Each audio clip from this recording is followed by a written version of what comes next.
আমাদের বাবু ভাই আজকে 31 দফা কর্মসূচি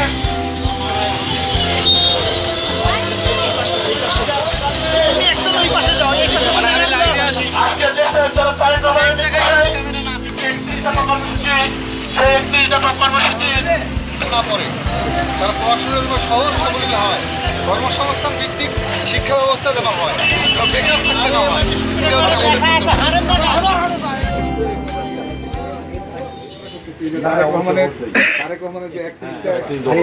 পরিস্থিতি আছে, হ্যাঁ এই পাশে ভাইয়ের পরিস্থিতি, আমরা আসলে কিভাবে দেশটা গড়বো এটার একটা প্রতিচ্ছবি।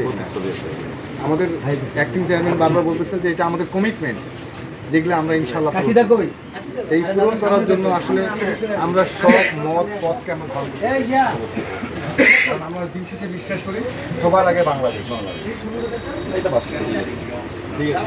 ঢাকা বিশ্ববিদ্যালয় থেকে পড়াশোনা করে মানুষ আমরা আসছি মূলত তারেক রহমানের একটা 31 দফার মেসেজ মানুষের কাছে পৌঁছে, যে আমরা একটা আগামী দিনের সুন্দর বাংলাদেশ, কোনো হানাহানির বাংলাদেশ আমরাও পাই।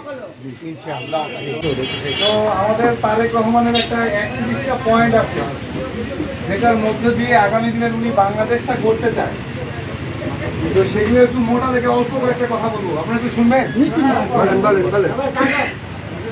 এটা হচ্ছে যে আমাদের ফ্যামিলির নামে আমরা একটা ফ্যামিলি কার্ড করব, যেই কার্ডের মধ্যে আপনার পরিবারে যে কয়েকজন সদস্য আছে মাসে যে পরিমাণ চাল ডাল তেল লাগে এটা আমরা ন্যায্য মূল্যে আপনাদেরকে দেব।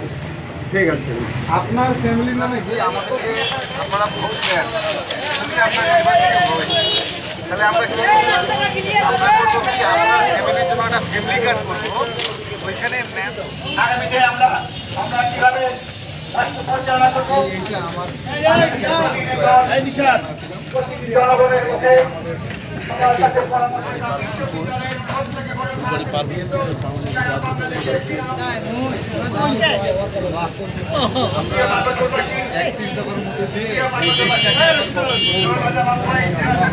যেমন আপনার ওয়াইফের নামে ফ্যামিলি কার্ড হবে, তার মধ্যে দিয়ে আমরা রেশনিং ব্যবস্থা চালু করবো, যেন ন্যায্য মূল্যে আপনি খাবার পান, আপনার চিকিৎসা যেন ফ্রি থাকে, আপনার ছেলে মেয়ে যেন শিক্ষার জন্য খাদ্যের সুরক্ষা দেওয়া হয়। ধরেন আপনার পরিবারে কত কেজি চাল লাগে, আলু ডাল লাগে, এটা একদম ন্যায্য মূল্যে আপনি পাবেন।